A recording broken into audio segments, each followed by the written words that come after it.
Jenny Butler has been a part-time lecturer with the Department of Folklore and Ethnology since 2002. She was awarded a Government of Ireland Research Scholarship in the Humanities and Social Sciences by the Irish Research Council for the Humanities and Social Sciences in support of PhD research on Irish Neo-Pagan culture, which she is currently completing. In 2010, she was awarded a Dobbin Scholarship for the ongoing project on comparative ethnographic analysis of supernatural folklore in Ireland and Newfoundland.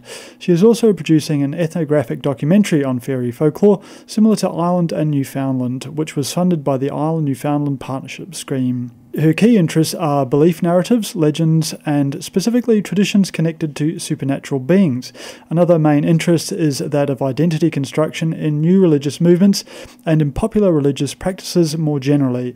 Jenny's other research interests include the study of ritual and magical worldview, and also the relationship between media, popular culture, and traditional worldviews.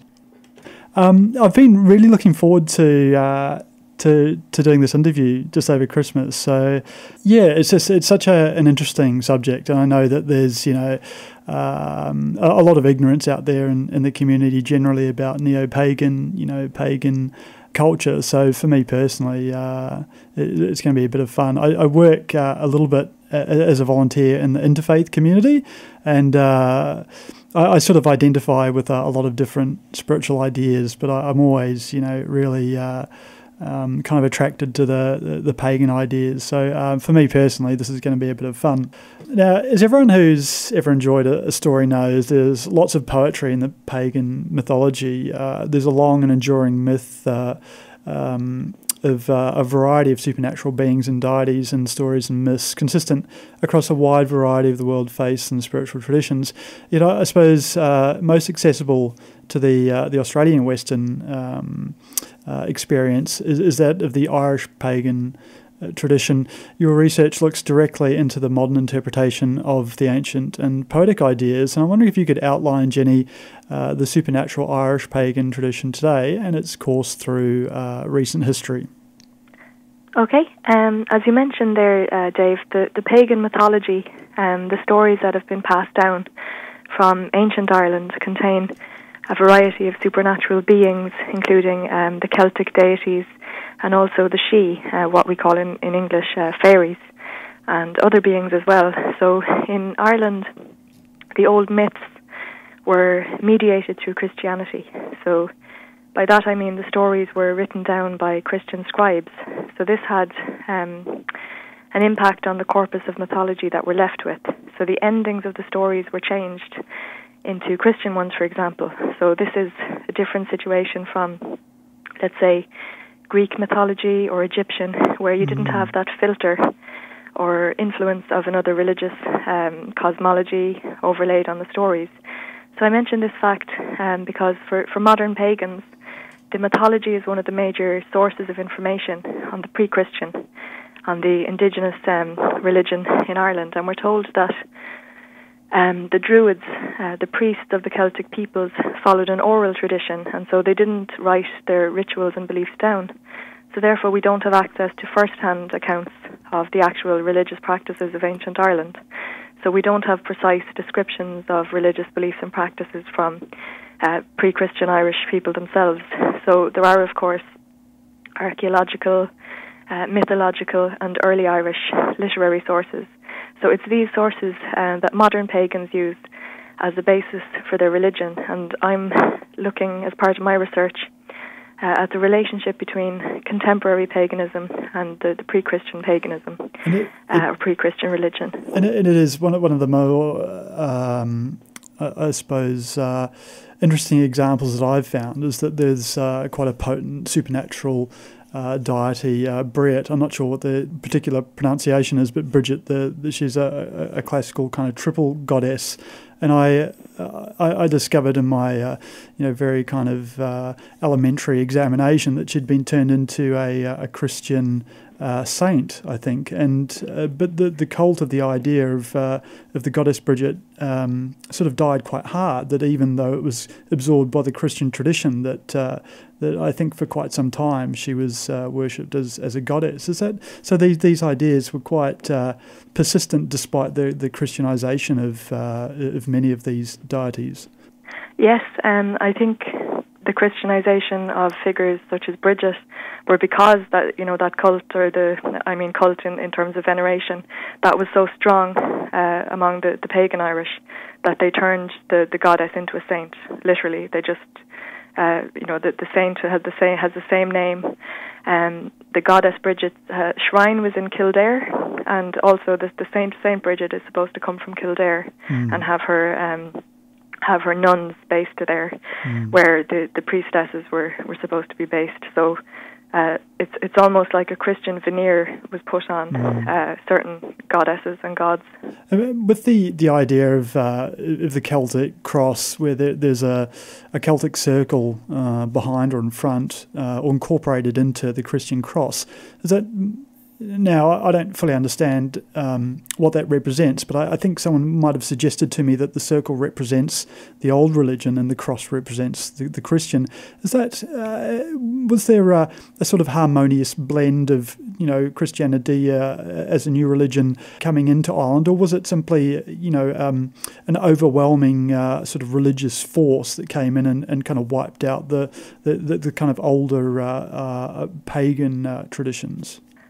Well, people use the phrase Celtic Christianity to refer to this kind of syncretic religion, the merging of the two, which is the case. I mean, in Irish folklore and the customs that we would have recorded in the 18th and 19th centuries, you can still see the so-called pagan elements. And it was probably more harmonious than in other areas of Europe where Christianity arrived a bit later. But at the same time, as I mentioned, with the mythology being written down by Christian scribes, the history may not have been as harmonious as it's presented to us, because there are also stories of, the Druids getting their tongues ripped out. There's something about the hill of Ishnok is a sacred hill, that something bad happened, So it might not have been all that harmonious, but at the same time it did result in a merging of, beliefs about nature and things like that. Yeah. And now, can you tell us a little bit about your research methodology? Because the areas that you do focus on, I suppose, it wouldn't be easy as a researcher to be involved in very personal spiritual dimensions of people's lives. And I would imagine there'd be a little bit of reluctance, given the negative stereotypes of public perception. I would have thought that neo-pagans would be a little bit standoffish, and I'm sure that they are, because the vast majority, I suppose, of large religious groups seem a little bit ignorant as to what neo-paganism is. My experience in working in interfaith has sort of led me to believe that people are a little bit intolerant and quite ignorant about some of the smaller kind of neo-pagan groups. Well, my research methodology was to conduct ethnographic interviews, and that's a style of interviewing that's quite in-depth. And I conducted participant observation, which means that I took part in rituals and festival celebrations and other events in order to gain some insight into what it's like to be pagan. And you mentioned that it's not easy to be a researcher where you're involved in a very personal, spiritual dimension of people's lives. That's very true. I think it's a big ask to expect someone to talk about their spirituality, which is a very private thing, with a researcher. So I did encounter some reluctance at the outset of my research, and I think that was mainly due to the negative stereotypes that abound in the media and in public perception generally, especially over here in Ireland, because people don't really know what paganism is, or they have other ideas about it. It does seem sort of unusual that I suppose that neo-paganism, if particularly the Western Druid Wicca sort of, if it had a kind of cultural home, I would have thought it would have been Ireland. So it does seem interesting. Well, I guess it's I mentioned the elements of the old religion or the pre-Christian religion that were quite strong in Irish culture were literally demonized. So the old gods were turned into demons or discussed as demons rather than deities. And they were made into other kind of woodland beings and fairies and that kind of thing. And also in Ireland, the Catholic clergy especially have used the word pagan to mean something, to refer to someone either who has no religion or is anti-Christian. So that's impacted on the general Irish understanding of what pagan is. That there's other associations in people's minds. It's easier to talk about demons when you have a horned deity like Cernunnos or Pan or one of those. Now, there is a resurgence that I've noticed, at least, or perhaps it's because I've become more involved in reading about Neo Paganisms and pagan traditions, that there is a resurgence somewhat in the Neo Pagan earth goddess worship ideas, if not in Ireland so much as perhaps around the world. What might be driving this, do you think? Well, I think there's a growth in the numbers of pagans as well as goddess worshippers in Ireland and around the world. I'd make a distinction between paganism and goddess worship. People often assume that I'm researching from a feminist perspective or that paganism is a women's movement, and this is especially true, when you mention witchcraft. So just to point out that paganism involves both male and female practitioners, and there's a diverse range of gods and goddesses, and a witch can be male or female, as can a druid. And there are historical reasons for the confusion about the issue of gender and paganism because of the women's movement and how that kind of merged with, or the feminist movement, how it merged with, early witchcraft movements. And so just to make a general distinction, I think the emphasis on the divine feminine within paganism, there's a lot of reasons why people are embracing that. The disregarding and even denigration of the divine feminine in the world's major faiths is something that has had ramifications for people today. People want to connect spiritually with the divine feminine or the goddess. So many pagans I've talked to, men and women, have said that was a significant reason why they were drawn to paganism in the first place. And for women, there's a special spiritual affinity to cycles of the divine feminine, or the tripartite aspect of the goddess, maiden, mother, crone. And crone is a reclaimed word in paganism to represent the old age phase of womanhood. You mentioned as well the earth goddess, and there's an added component to the pagan cosmology where the earth itself is viewed as a goddess, so the idea of Gaia or the earth mother. So many pagans view themselves as the guardians of the earth, of the planet, and of the natural world. And that's joined then with the idea of protecting the goddess, who's mother of all, or Mother Nature, if you like. It does seem it does seem like a much more natural, a kind of intuitive, anthropomorphic concept to see that if there was a god, perhaps that being a creator, it might be more of a kind of feminine role. Is much of the public perception of pagans based around ignorance, do you think? I think that's true. Much of the public perception is based on ignorance, and I think in Ireland that has a lot to do with what I mentioned about the use of the word pagan by the Catholic clergy. So in general, I think media has a lot to do with it as well. Misunderstandings seem to come from media representations, so things like animal sacrifice, devil worship, things that have nothing to do with paganism. And then you have horror films depicting paganism by displaying practices that are not part of pagan ritual at all. So that contributes to those popular misconceptions. And then due to the low public profile of paganism, negative stereotypes can be reinforced by news media. So if there's a newspaper article, for example, that negatively portrays paganism, there aren't any official spokespeople in the ways that there are for institutionalized religion. So I think there's ignorance, or maybe it's better to say misunderstanding. I think it comes from, misunderstanding about paganism. Are you able to let listeners know the difference between neo-paganisms and obviously the various forms of Satanism, which is, I think, a commonly confused area within the public mindset? Yeah, it's a very common misconception that paganism is the same as devil worship or Satanism. Pagans are connecting with religions that predate Christianity. So the Christian mythology has no relevance for most pagans. So the devil is part of Christian cosmology. So that's the main difference, that pagans go back much further in time to venerate the pre-Christian deities.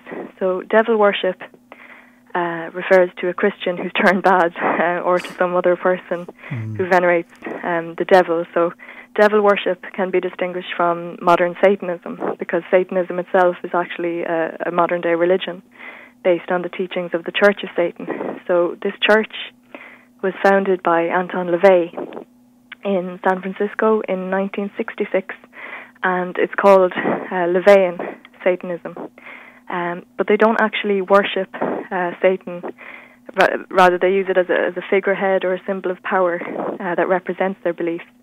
So as part of this church, there are satanic witches, and I think that's where the confusion comes in, because satanic witches, they both call themselves witches, but they're unrelated to pagan witches. So Satanists also wear ritual robes, as do pagans, and there's confusion about the pentagram, or the five-pointed star symbol, because this is associated with paganism and Satanism as well as other occult traditions. Pagans often wear the pentacle as jewellery, like as a necklace or a ring. So, and it has specific meanings for pagans. For example, the most common understanding is that the pentagram denotes what a human being should strive for in their spiritual life. So it represents the four magical elements. So that's earth, air, fire, and water. And then you have ether or spirit, and that's represented by the upward point of the star. So pagans usually wear the star with that pointed upward, the spirit.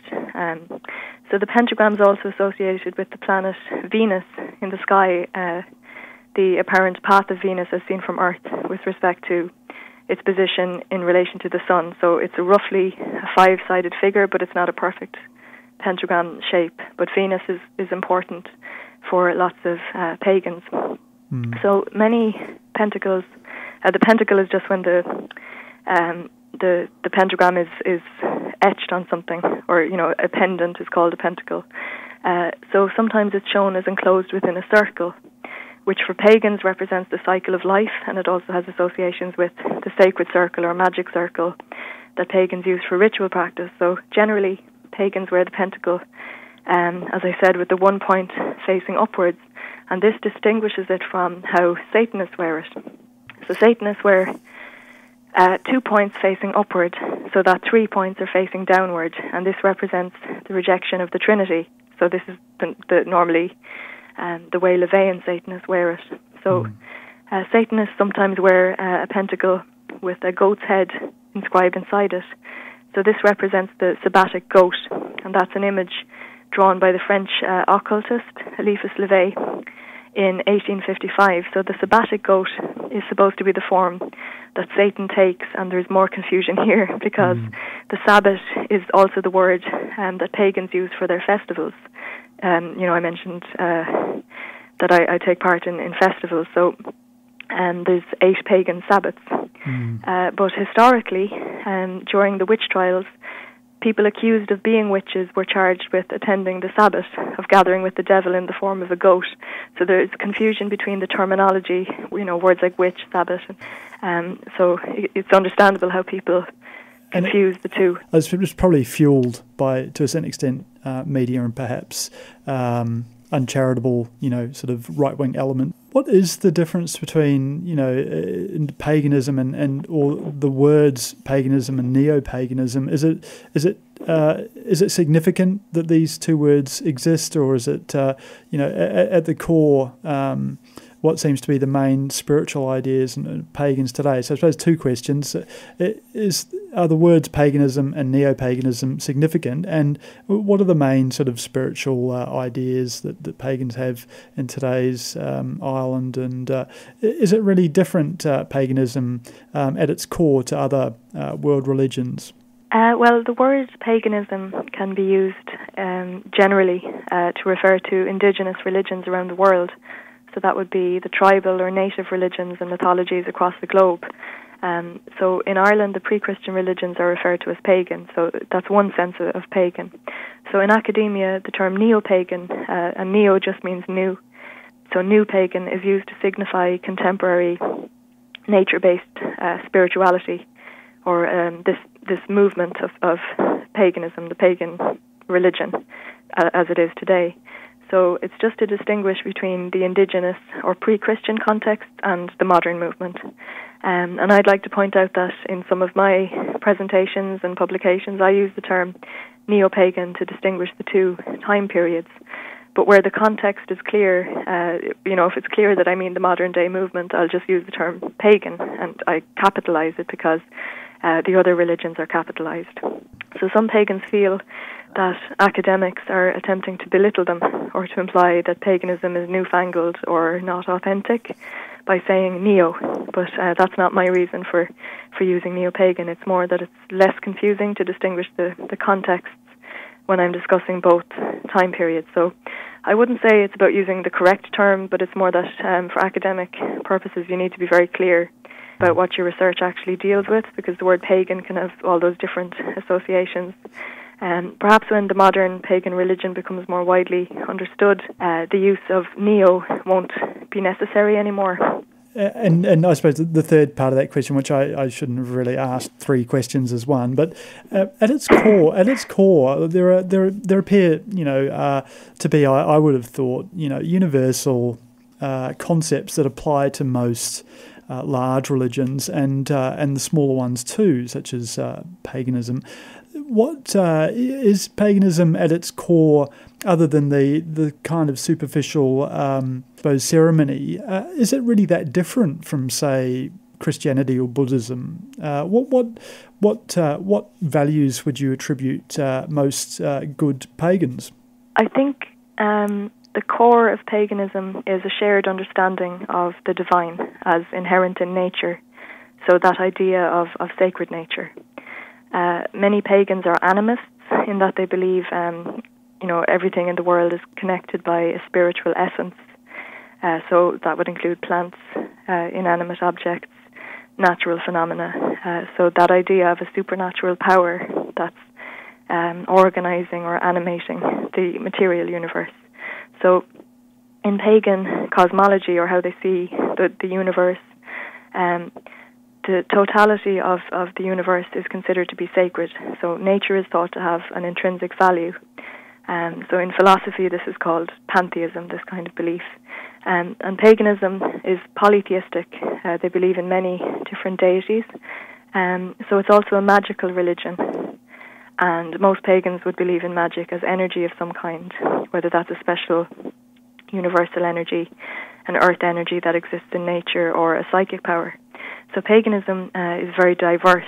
So not all pagans would believe in each of those things I've mentioned, but I would say that they are the characteristic beliefs present in pagan worldview. And as to whether paganism is really that different at its core from other various world religions, I think it's easier to compare paganism to indigenous religions around the world in terms of the actual beliefs and ritual practices.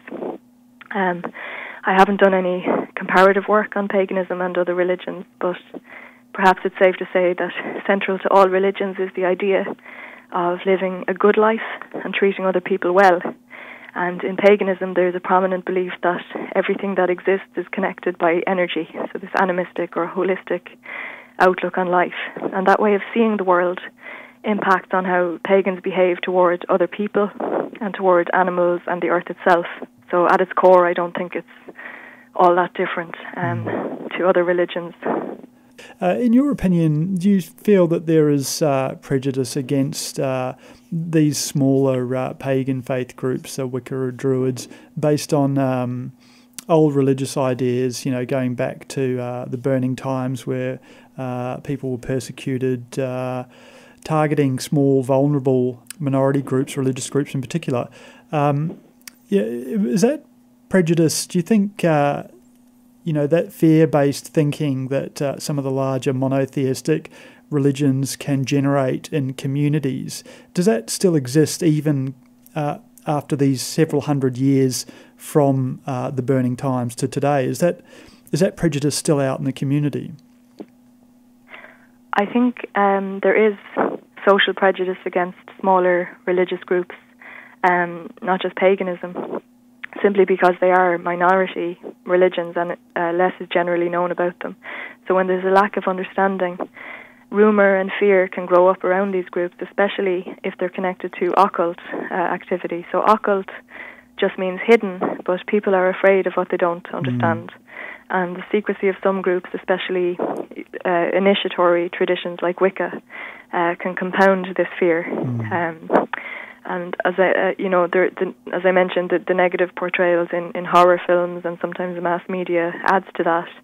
And new religions can also cause panic about brainwashing, cults, things like that. And with paganism, at least, the low public profile and the lack of official spokespeople makes that trickier to deal with, to explain to the public what it's actually about. And to add to that, people have apprehensions about paganism because of the cultural fears of the witch figure and of magical practices. So there are a whole lot of other associations feeding into the anxiety about witchcraft and magic. I have encountered pagans in Ireland who've suffered social prejudice. For example, there was one Wiccan who had a job I think she was working in computers, and someone was photocopying the part of the Bible that says, do not suffer a witch to live, and leaving this photocopied page on her desk at work. And I think it resulted in a court case. So you do still have prejudice and harassment of people because of their beliefs. It is sad, isn't it? Because really, most religions, as we've discussed, sort of at their core recognise that treating the world around you and people around you in a positive way is one of the most sort of essential ideas. And it is sad that very large groups of people sort of surrender, if you like, their capacity to think in a logical, reasonable way. That just because someone thinks a little bit differently towards in terms of their spirituality, it doesn't. It's not a reason to hurt them. And it does seem that at the core that some religious traditions actually encourage people not to think, which I think is a little bit sad. I think one encouraging aspect is that you've received a scholarship to study further these perspectives in the Irish community, and also I think over in Newfoundland, which is in Canada, is it not? And do you think that signals a trend, a broader trend, more towards a kind of accepting of older religions and newer religions based on old ideas? Is that a good sign, do you think, Jenny?